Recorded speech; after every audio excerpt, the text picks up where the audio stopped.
Nyakubahwa Umushikiranganji wa mbere wa Reta y'u Burundi aheje guha umubonano uwuserukira igihugu ca Misiri hano mu Burundi, akaba yitwa Yasseer El ATAWI.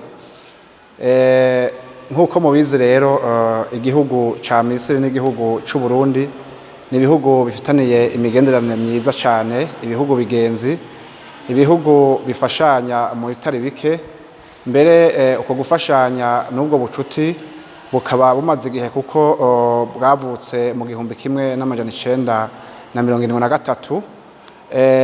Ivyo bihugu rero ko ari bibiri, Uburundi na Misiri, bifashanya muri vyinshi. Aha twabamenyesha ko igihugu ca Misiri gifasha Uburundi mu bisata bitandukanye. Aha twovuga nk'indero, amagara y'abantu,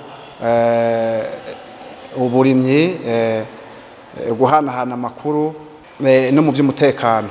Igihugu ca Misiri kiraronsa ubumenyi abanyeshuri b'abarundi, eka mbere n'abakozi ba leta bifuza kunonosora, bakaba hari abatari bake bamaze kuronkera ubuhinga n'ubumenyi muri ico gihugu ca Misiri.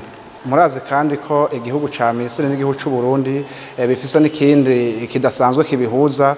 Aha twovuga rwa ruzi Nile, muzi yuko ruva mu gihugu c'u Burundi maze rugaheza rugasesera mu gihugu ca Misiri. Abategetsi rero babiri bayaze baravugana ivyerekeye iyo migenderanire isanzwe hagati y'u Burundi n'igihugu ca Misiri, aho mbere nyakubahwa Umushikiranganji wa mbere wa Reta y'u Burundi yashimye cane arabicisha kuri umuserukizi w'igihugu ca Misiri no mu Burundi ko ico gihugu camye kiri hafi y'u Burundi, kandi ubwo kibandanya kiri hafi kuko biranibonekeza mu vyo ibyo bihugu bibiri bifashanya.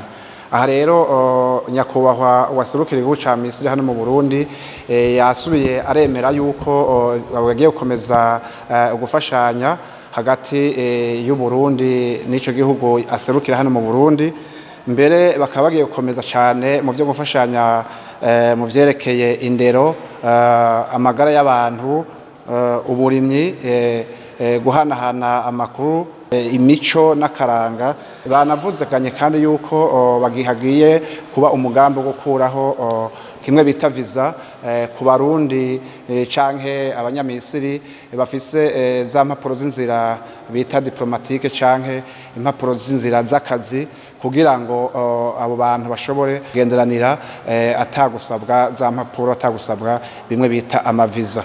Mu gusozera nyakubahwa userukira igihugu ca Misiri hano mu Burundi yamenyeshe ko bagiye kubandanya bafasha Uburundi cane cane muri ca gikorwa kidasanzwe cyo kurwanya ikiza coronavirus, aho yemeye ko bagiye guha ibikoresho hamwe n'abaganga kugira ngo bashobore gufasha muri urwo rugamba kurwanya ico kiza coronavirus.